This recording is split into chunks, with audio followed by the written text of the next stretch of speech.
ನಮಸ್ತೆ, welcome back to ಶ್ರೇಯಾನ್ವಿಸ್ world. 15 ದಿನ ಅಲ್ಲ, ತಿಂಗಳಾನ್ಗಟ್ಲೆಯಿಂದ ನಾವು ಕೆಲಸ ಮಾಡ್ತಾನೆ ಇದ್ರು ಹಬ್ಬ ಅಂತ. ಹಬ್ಬದ ದಿನಾನೂ ಕೆಲಸ ಇರುತ್ತೆ, ಹಬ್ಬದ ಹಿಂದಿನ ದಿನಾನೂ ಕೆಲಸ ಇರುತ್ತೆ. ಒಂದು ತಿಂಗಳಿಂದ ಕೆಲಸ ಮಾಡೋದು ಏನಕ್ಕೆ ಅಂದರೆ ಹಬ್ಬದ ದಿನ ರೆಸ್ಟ್ ಮಾಡೋದಕ್ಕೆ ಅಲ್ವಾ. ಸೊ ಹಾಗಾಗಿ ನಾನು ಹಬ್ಬದ ಹಿಂದಿನ ದಿನ ತುಂಬಾ ಪ್ರಿಪ್ರೇಷನ್ ಮಾಡಿಕೊಂಡೆ. ಸೊ ನನ್ನ ಪ್ರಿಪ್ರೇಷನ್ ಹೇಗಿರುತ್ತೆ ಅಂತ ತೋರಿಸ್ತೀನಿ ಬನ್ನಿ. ಹಬ್ಬ ಅಂದ್ರೇ ಫಸ್ಟು ನಮಗೆಲ್ಲ ಏನಂದರೆ ದೇವ್ರ ಮನೆ ಕ್ಲೀನ್ ಆಗೋದು, ಅದು ನೀಟಾಗಿ ಕ್ಲೀನ್ ಮಾಡಿ ಅದನ್ನೆಲ್ಲ ನೀಟಾಗಿ ಆರ್ಗನೈಸ್ ಮಾಡೋದೇ ಫಸ್ಟು ಮೇನ್ ಟಾಸ್ಕ್ ನಮ್ಗೆ ಅದೇ ಆಗಿರುತ್ತೆ. ಸೊ ಹಾಗಾಗಿ ನಾನು ಇದನ್ನೆಲ್ಲ ಹಬ್ಬದ ಬೆಳಗ್ಗೆ ಸ್ಟಾರ್ಟ್ ಮಾಡಿದ್ರೆ ಆಲ್ಮೋಸ್ಟ್ ಹಬ್ಬ ಆಗಿದ್ದು ನೆಕ್ಸ್ಟ್ ಡೇ ತನಕ ನಾವು ದೇವ್ರ ಮನೆ ಕ್ಲೀನ್ ಮಾಡ್ತಾನೆ ಇರ್ತೀವಿ. ಸೊ ಹಾಗಾಗಿ ಇದನ್ನೆಲ್ಲ ಮೊದಲೇನೆ ಅಂದರೆ ಹಿಂದಿನ ದಿನಾನೇ ಎಲ್ಲ ಕ್ಲೀನ್ ಮಾಡಿಕೊಂಡು ದೇವ್ರ ಪಾತ್ರೆ ಎಲ್ಲ ನೀಟಾಗಿ ತೊಳೆದು ಒಂದು ಕಡೆ ಇಟ್ಕೊಂಡೆ. ದೇವ್ರ ಮನೆನ ಕ್ಲೀನ್ ಮಾಡೋದು ಮತ್ತು ಅದನ್ನು ಹಬ್ಬದಲ್ಲಿ ಡೆಕೋರೇಟ್ ಮಾಡೋದು ಅಂದರೆ ನನಗೆ ತುಂಬ ಇಷ್ಟ. ಸೊ ಡೆಕೋರೇಟಿವ್ ಐಟಮ್ಸ್ಗಳೆಲ್ಲ ನಾನು ಆಲ್ಮೋಸ್ಟ್ ಆನ್ಲೈನಲ್ಲಿ ಪರ್ಚೇಸ್ ಮಾಡಿರ್ತೀನಿ. ಸೊ ಇದೆಲ್ಲ ಆಲ್ಮೋಸ್ಟ್ ಮನೇಲೇ ಇತ್ತು. ಸೊ ಇದನ್ನೆಲ್ಲ ಯೂಸ್ ಮಾಡಿಕೊಂಡು ದೇವ್ರ ಮನೆನ ನನಗೆ ಇಷ್ಟ ಬಂದಂಗೆ ಸಿಂಪಲ್ ಆಗಿ ರೆಡಿ ಮಾಡೋಣ ಅಂತ ಪ್ಲ್ಯಾನ್ ಮಾಡಿದೆ. ಲಕ್ಷ್ಮಿ ಅಂದ ತಕ್ಷಣ ನಮಗೆ ನೆನಪಾಗದೆ ಲೋಟಸ್. ಸೊ ಈ ಲೋಟಸ್ನ ಕೂಡ ನಾನು ಆನ್ಲೈನಲ್ಲಿ ಪರ್ಚೇಸ್ ಮಾಡಿದೆ. ಸೊ ಇದನ್ನೆಲ್ಲ ನೀಟಾಗಿ ಸ್ಟಿಕ್ ಮಾಡಿದ್ರೆ ತುಂಬ ಚೆನ್ನಾಗಿರುತ್ತೆ ಅಂತ ಹೇಳಿ ಇದನ್ನು ಪರ್ಚೇಸ್ ಮಾಡಿದ್ದೆ. ವರಮಹಾಲಕ್ಷ್ಮಿ ಹಬ್ಬದ ದಿನ ಬ್ರಾಹ್ಮಿ ಮುಹೂರ್ತದಲ್ಲೇ ಪೂಜೆ ಮಾಡಬೇಕು ಅಂತ ಡಿಸೈಡ್ ಮಾಡಿದ್ರೆ ಆಲ್ಮೋಸ್ಟ್ ಇದನ್ನೆಲ್ಲ ಕಂಪ್ಲೀಟಾಗಿ ಹಿಂದಿನ ದಿನನೇ ರೆಡಿ ಮಾಡ್ಕೋಬೇಕಾಗುತ್ತೆ. ಸೊ ಅವತ್ತೇ ಎದ್ದು ರೆಡಿ ಮಾಡಿಕೊಂಡು ಏನು ಮಾಡೋಕ್ಕಾಗಲ್ಲ. ಹಾಗಾಗಿ ಪ್ರೀ ಪ್ಲ್ಯಾನ್ ಆಗಿ ಇದನ್ನೆಲ್ಲ ನಾನು ಡೆಕೋರೇಟನ್ನೆಲ್ಲ ಥರ್ಸ್ಡೇ ಮಾರ್ನಿಂಗೇನೆ ಸ್ಟಾರ್ಟ್ ಮಾಡಿಕೊಂಡೆ. ಅಂದರೆ ನಾವು ಏನೇ ಕೆಲಸ ಮಾಡಬೇಕಂದ್ರೂ ಸ್ವಲ್ಪ ಟೈಮ್ ಇದ್ದರೆ ನಾವು ಅದನ್ನು ಪ್ಲ್ಯಾನ್ ಮಾಡಿ ಏನೋ ಒಂದು ಸ್ವಲ್ಪ ವೇರಿಯೇಷನ್ಸ್ ಆದ್ರೂ ಅದನ್ನು ರೆಡಿ ಮಾಡಿ ನಿಧಾನಕ್ಕೆ ಮಾಡ್ಬೋದು. ಹಬ್ಬದ ದಿನನೋ ಅಥವಾ ಸ್ವಲ್ಪ ಅರ್ಜೆಂಟಲ್ಲಿ ಮಾಡ್ತಾ ಇದ್ರೆ ನಾವು ಏನು ಮಾಡ್ತಿದ್ದೀವಿ ಅಂತ ನಮಗೆ ಗೊತ್ತಾಗಲ್ಲ, ಮತ್ತು ಹೆಂಗೆಂಗೋ ಮಾಡಿಬಿಟ್ಟಿರ್ತೀವಿ ಅದನ್ನು. ಸೊ ಸ್ವಲ್ಪ ಪ್ಲ್ಯಾನ್ ಮಾಡಿ ಬೇಗನೆ ಸ್ಟಾರ್ಟ್ ಮಾಡಿದ್ರೆ ನಮ್ಗೆ ಇಷ್ಟ ಬಂದಂಗೆ ಮಾಡ್ಬೋದು. ಬೇಗ ಕೆಲಸ ಸ್ಟಾರ್ಟ್ ಮಾಡಿದ್ರೆ ನಮ್ಗೆ ಹೆಂಗೆ ಬೇಕು ಹಾಗೆ, ಬೇಗ ಕೆಲಸ ಸ್ಟಾರ್ಟ್ ಮಾಡಿಲ್ಲ ಅಂದರೆ ಹೆಂಗಾಗುತ್ತೆ ಹಾಗೆ. ಆಲ್ಮೋಸ್ಟ್ 3 hours ಈ ದೇವ್ರ ಮನೆಯಲ್ಲಿ ಹಿಂದೆ ಬ್ಯಾಕ್ಗ್ರೌಂಡು ಅದು ಹಾಕೋದು ಇದೇ ನಡೆದೋಯ್ತು.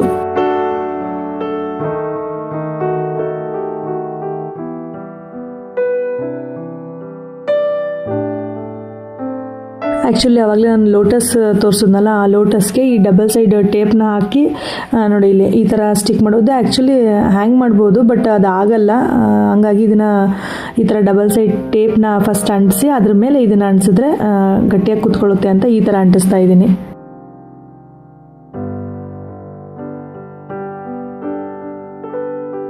ಎಷ್ಟು ಬೇಗ ಮಾಡಿಕೊಂಡ್ರು ಟೈಮ್ ಸಾಲದೇ ಇಲ್ಲ ಅಂತ ಅನ್ನಿಸ್ತಾನೆ ಇರುತ್ತೆ ಅಲ್ವಾ.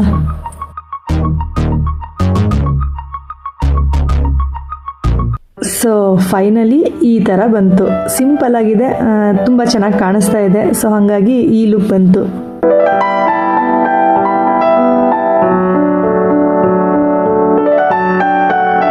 ಸೊ ದೇವ್ರ ಮನೆದು ಡೆಕೋರೇಷನ್ ಕಂಪ್ಲೀಟಾಗಿ ಮುಗಿದ್ಮೇಲೆ ಅಲ್ಲೇ ಕೂತ್ಕೊಂಡು ದೇವ್ರ ಪಾತ್ರೆಗಳೆಲ್ಲ ತೊಳೆದು ಎಲ್ಲ ನೀಟಾಗಿ ಇಟ್ಟಿದೆ. ಸೊ ಅದಕ್ಕೆಲ್ಲ ಅರಿಶಿನ ಕುಂಕುಮ ಎಲ್ಲ ಹಚ್ಚಿ ಎಲ್ಲ ಅದನ್ನೆಲ್ಲ ನೀಟಾಗಿ ಜೋಡಿಸಿ, ಮತ್ತು ಇವತ್ತು ಕೂಡ ಆಚೆ ಹೋಗಿ ಮಾವಿನ ಸೊಪ್ಪು, ಬಾಳೆಕಂದು, ಬಾಳೆಹಣ್ಣು ಇದೆಲ್ಲ ತರೋದಿತ್ತು. ಸೊ ಹಾಗಾಗಿ ಕೆಲವೊಂದು ಕೆಲಸಗಳನ್ನ ಬೇಗ ಮಾಡ್ತಾ ಇದ್ದೆ. ಮೇನಾಗಿ ಲಕ್ಷ್ಮೀ ಮುಖವಾಡನ ನಾವು ರೆಡಿ ಮಾಡಬೇಕಂದ್ರೆ ತುಂಬ ಪೇಷನ್ಸ್ ಇರಬೇಕು ಮತ್ತು ಟೈಮ್ ಇರಬೇಕು, ಯಾವುದೇ ಅರ್ಜೆಂಟ್ ಇರಬಾರ್ದು. ಸೊ ಹಾಗಾಗಿ ಬೆಳಗ್ಗೆ ಟೈಮೇ ನೀಟಾಗಿ ಎಲ್ಲ ರೆಡಿ ಮಾಡಿ ಇಟ್ಬಿಟ್ರೆ ಎಲ್ಲ ಸರಿ ಹೋಗುತ್ತೆ ಅಂತ ನಾನು ಬೆಳಗ್ಗೆ ಹೇಗೂ ದೇವ್ರ ಮನೆಯಲ್ಲೇ ಕೂತಿದ್ನಲ್ಲ, ಎಲ್ಲ ರೆಡಿಯಾಗಿತ್ತಲ್ಲ ಅಂತ ಲಕ್ಷ್ಮೀ ಮುಖವಾಡನೂ ನೀಟಾಗಿ ರೆಡಿ ಮಾಡಿಬಿಟ್ಟೆ. ಎಲ್ಲರಿಗೂ ಆಲ್ಮೋಸ್ಟ್ ಒಂದು ಅನುಭವ ಆಗಿರುತ್ತೆ. ಲಕ್ಷ್ಮೀ ಮುಖವಾಡನ ಕೈಯಲ್ಲಿ ಹಿಡ್ಕೊಂಡು ಅದಕ್ಕೆ ಐಬ್ರೋ ಆಗಿರ್ಬೋದು ಎಲ್ಲನೂ ತಿದ್ದಬೇಕಾದ್ರೆ, ಆ ಕಣ್ಣಿಗೆ ಕಾಜಲೆಲ್ಲ ಹಚ್ಚಬೇಕಾದ್ರೆ ಎಷ್ಟು ಖುಷಿ ಆಗ್ತಿರುತ್ತೆ ಅಂದರೆ ಏನೋ ಒಂಥರ ಮನಸ್ಸಿಗೆ ತುಂಬ ಖುಷಿ ಆಗ್ತಿರುತ್ತೆ. ಈ ಕೆಲಸ ಮಾಡೋಕ್ಕೂ ತುಂಬ ಸಮಾಧಾನವಾಗಿ ನೀಟಾಗಿ ಮಾಡಬೇಕು, ಅದು ಕರೆಕ್ಟಾಗಿ ಬರಬೇಕು. ಸೊ ಹಾಗಾಗಿ ಇದನ್ನೆಲ್ಲ ನಾನು ಬೆಳಗ್ಗೆನೇ ಮಾಡಿಕೊಂಡೆ. ಮತ್ತು ಒಂದು ಬಿಂದಿಗೆಗೆ ಮೇಲ್ಗಡೆ ಚಮ್ಮನ ಕಟ್ಟಿ ಈ ಥರ ಕಡ್ಡಿನ ಕಟ್ಟಿ ಆಲ್ಮೋಸ್ಟ್ ನಾನು ರೆಡಿ ಮಾಡಿ ಇಟ್ಕೊಂಡೆ. ಇದಕ್ಕೆ ಫುಲ್ ಸೀರೆ ಉಡಿಸಿ ಇಟ್ಕೊಂಡ್ರೆ ಬೆಳಗ್ಗೆ ಅರ್ಲಿ ಮಾರ್ನಿಂಗು ಬ್ರಾಹ್ಮಿ ಮುಹೂರ್ತದಲ್ಲಿ ಪೂಜೆ ಮಾಡೋಕ್ಕೆ ಅನುಕೂಲ ಆಗುತ್ತೆ ಅಂತ. ಸೊ ಈ ಥರ ಎಲ್ಲ ರೆಡಿ ಮಾಡಿ ಇಟ್ಕೊಂಡಿದ್ದೀನಿ ನಾನು. ಸೊ ಇಷ್ಟು ರೆಡಿ ಇದ್ದರೆ ನೆಕ್ಸ್ಟ್ ಸೀರೆ ಉಡ್ಸೋಕ್ಕೆ ತುಂಬ ಈಸಿ ಆಗುತ್ತೆ. ಸೊ ಈ ವರ್ಷ ನಾನು ವರಮಹಾಲಕ್ಷ್ಮಿಗೆ ತೊಗೊಂಡಿರೋ ಸೀರೆ ಯಾವುದಪ್ಪ ಅಂದರೆ ಇದೆ ನೋಡಿ. ಆ್ಯಕ್ಚುಲಿ ಈ ಸೀರೆ ನನಗೆ ತುಂಬ ಇಷ್ಟ ಆಯಿತು. ಪರ್ಪಲ್ ಕಲರ್ ಬಾರ್ಡ್ರ್ ಇದೆ, ದೊಡ್ಡದಾಗಿದೆ. ಮೇಲ್ಗಡೆ ಬಾರ್ಡ್ರು ತುಂಬ ಚಿಕ್ಕದಾಗಿತ್ತು. ವಿಡಿಯೋದಲ್ಲಿ ಸ್ವಲ್ಪ ಡಿಫ್ರೆಂಟಾಗಿ ಕಾಣುತ್ತೆ. ಸೊ ರಿಯಲ್ ಆಗಿದ್ದು ಮಸ್ಟರ್ಡ್ ಎಲ್ಲೋ ಥರ ಬರುತ್ತೆ. ತುಂಬ ಇಷ್ಟ ಆಯಿತು. ಮೆಟೀರಿಯಲ್ ತುಂಬ ಸಾಫ್ಟಾಗಿ ತುಂಬ ಚೆನ್ನಾಗಿತ್ತು. ಹಾಗಾಗಿ ಈ ಸೀರೆನ ಈ ಸಲ ಸೆಲೆಕ್ಟ್ ಮಾಡಿಕೊಂಡೆ. ನನಗೆ ಬಾರ್ಡ್ರು ತುಂಬ ಇಷ್ಟ ಆಯಿತು ಈ ಸೀರೆದು. ಮೇಲ್ಗಡೆ ಬಾರ್ಡ್ರು ಬಂದು ತುಂಬ ಸಣ್ಣಕ್ಕಿದೆ, ಕೆಳಗಡೆ ಬಾರ್ಡ್ರು ತುಂಬ ದೊಡ್ಡದಾಗಿದೆ. ಸೊ ಹಾಗಾಗಿ ಈ ಸೀರೆ ಒಂಥರ ಲುಕ್ ತುಂಬ ಚೆನ್ನಾಗಿರುತ್ತೆ ಅಂತ ಈ ಸೀರೆನ ಸೆಲೆಕ್ಟ್ ಮಾಡಿಕೊಂಡೆ. ನಾನು ಆಲ್ಮೋಸ್ಟ್ ಲಾಸ್ಟ್ ವಿಡಿಯೋದಲ್ಲಿ ಹೇಳಿದ್ದೀನಲ್ಲ, ಹಾಗಾಗಿ ಡಬಲ್ ಲೇಯರ್ ಬರೋ ಥರ ಈ ಸಲ ನಾನು ಲಕ್ಷ್ಮಿಗೆ ಸೀರೆ ಉಡ್ಸೋಣ ಅಂತ ಪ್ಲ್ಯಾನ್ ಮಾಡಿದ್ದೀನಿ. ಹಾಗಾಗಿ ಇದನ್ನೆಲ್ಲ ರೆಡಿ ಮಾಡಿ ಇಟ್ಕೊಂಡೆ.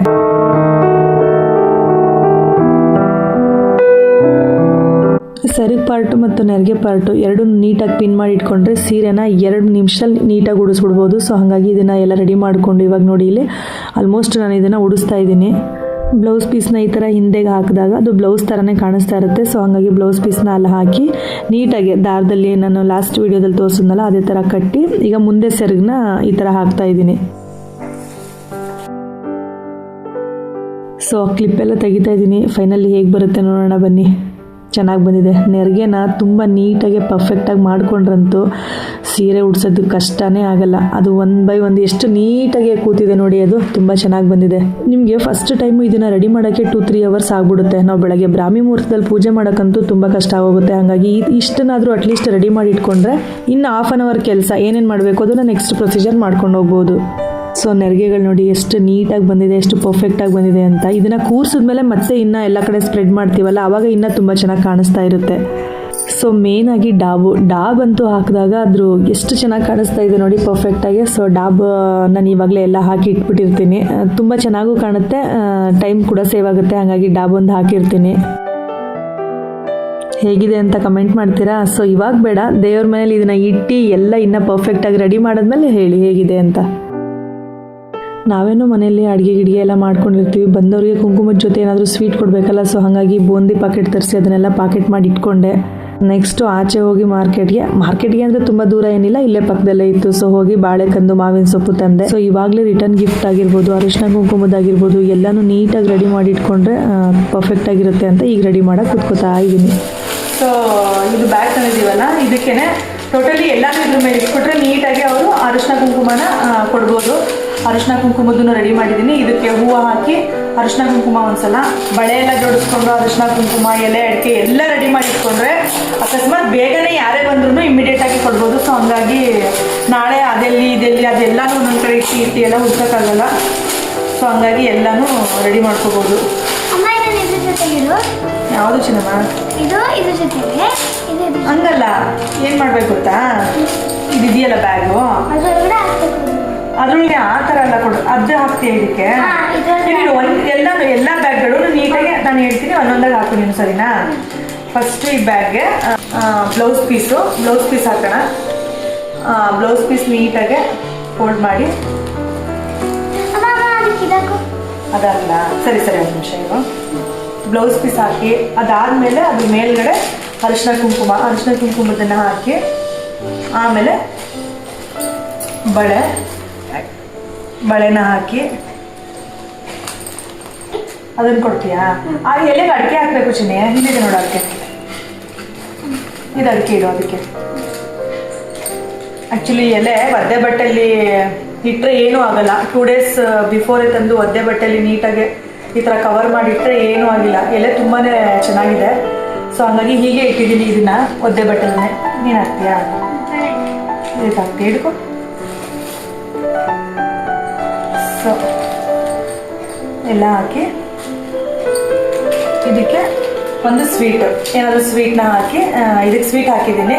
ಸೊ ಸ್ವೀಟ್ ಹಾಕ್ಬಿಟ್ಟು ಒಂದು ಸ್ವೀಟ್ ಹಾಕಿ ಈ ಥರ ಮಾಡಿ ರೆಡಿ ಮಾಡಿ ಇಟ್ಕೊಬಿಟ್ರೆ ಬಂದವ್ರಿಗೂ ಬೇಗ ನೀಟಾಗಿ ಅರಿಶಿನ ಕುಂಕುಮನ ಮತ್ತೆ ಕೊಟ್ಟು ಹೂವು ಕೊಟ್ಟು, ಹೂವು ಒಳಗಡೆ ಹಾಕೋದು ಬೇಡ, ಡೈರೆಕ್ಟಾಗಿ ಬಂದಾಗಲೇ ಹೂವು ಅರಿಶಿನ ಕುಂಕುಮ ಕೊಟ್ಟು ಮತ್ತೆ ಈ ಬ್ಯಾಗ್ನ ಕೊಟ್ಟರೆ ನೀಟಾಗಿರುತ್ತೆ. ಸೊ ಹಂಗಾಗಿ ಈ ಬ್ಯಾಗ್ ಒಳಗಡೆ ಎಲ್ಲ ಫಿಲ್ ಮಾಡ್ತಾ ಇದ್ದೀನಿ.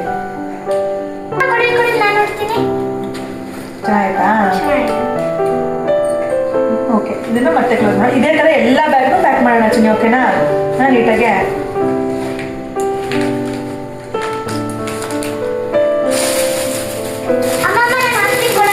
ನೀನು ಹಾಕ್ತೀಯಾ?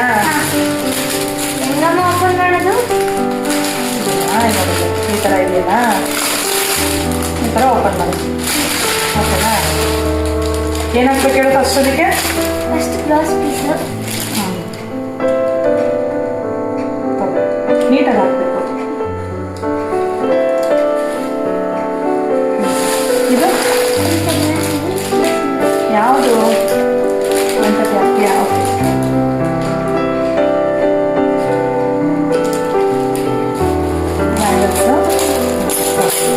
ಓಕೆ, ಸೈಡಲ್ಲಿ ಹಾಕಬೇಕು ನೀಟಾಗಿ.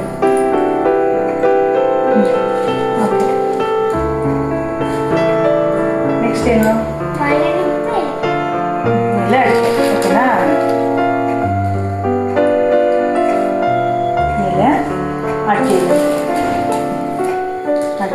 ಬಾಳೆಹಣ್ಣು.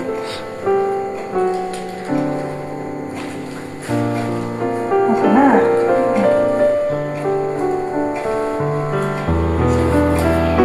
ಚೆನ್ನಾಗಿತ್ತಾ? ಸರಿ, ನೆಕ್ಸ್ಟ್ ಎಲ್ಲ ಪ್ಯಾಕ್ ಮಾಡ್ಬಿಡೋಣ ಬೇಗ ಬೇಗ. ನೀನು ಮಾಡು, ನಾನು ಮಾಡ್ತೀನಿ. ಯಾರು ಫಸ್ಟಾಗಿ ಮಾಡ್ತಾರೆ ನೋಡೋಣ. ನೀಟಾಗಿ ಹಾಕಬೇಕು, ಓಪನ್ ನೀಟಾಗಿ ಹಾಕಬೇಕು ಚಿನಿ.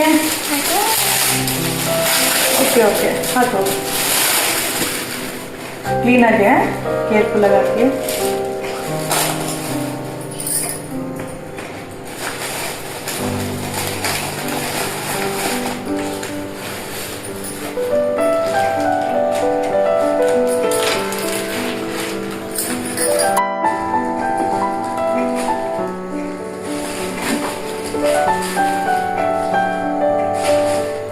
ಎಲ್ಲ ಹಾಕ್ಬೇಕು, ಅಡಿಕೆ ಹಾಕ್ದ ಅದಕ್ಕೆ.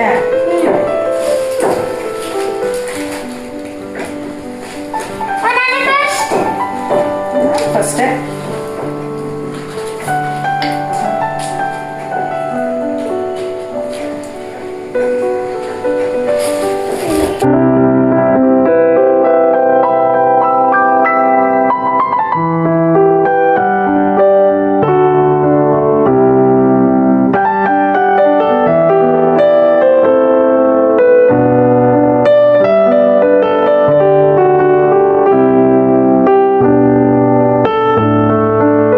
ಸೊ ಫೈನಲಿ ಇನ್ನೊಂದು ಕೆಲಸ ಮೇನಾಗೈತೆ, ರಂಗೋಲಿ ಬಿಡೋಕೆ ಮೀನ್ಸ್ ತುಂಬ ನೀಟಾಗಿ ಡಿಸೈನಾಗಿ ಚೆನ್ನಾಗಿ ಬಿಡ್ತೀನಿ. ಅಂದರೆ ಒಂದು 2-3 ಕಡೆ ರಂಗೋಲಿ ಬಿಡ್ತೀನಿ. ದೇವ್ರ ಮನೆ ಹತ್ರ ಆಚೆ ಎಲ್ಲ ರಂಗೋಲಿ ಬಿಡ್ತೀನಿ. ಅಂದರೆ ನಮ್ಗೆ 2-3 ಅವರ್ಸ್ ಬೇಕೇ ಬೇಕು. ಸೊ ಹಾಗಾಗಿ ನಾನು ದೇವ್ರ ಮನೆ ಹತ್ರ ಎಲ್ಲ ಇವತ್ತೇ ಎಲ್ಲ ದೇವ್ರ ಮನೆ ಹತ್ರ ರಂಗೋಲಿ ಎಲ್ಲ ಹಾಕಿ ರೆಡಿ ಮಾಡಿಕೊಂಡೆ. ಆಚೆನೂ ಹೋಗಿ ರಂಗೋಲಿ ಎಲ್ಲ ಹಾಕಿ ರೆಡಿ ಮಾಡಿಕೊಂಡ್ರೆ ಇವತ್ತಿನ ಕೆಲಸ ಮುಗೀತು. ಇನ್ನು ನಾಳೆ ಬೆಳಗ್ಗೆ ಎದ್ದು ಏನೇನು ಮಾಡಬೇಕು ಅದನ್ನು ಮಾಡಬೇಕು. ಸೊ ಹಾಗಾಗಿ ಇವತ್ತಿಗೆ ಇಷ್ಟು ಪ್ರೀ ಪ್ಲ್ಯಾನ್ ಆಗಿ ಮಾಡಿಕೊಂಡೆ.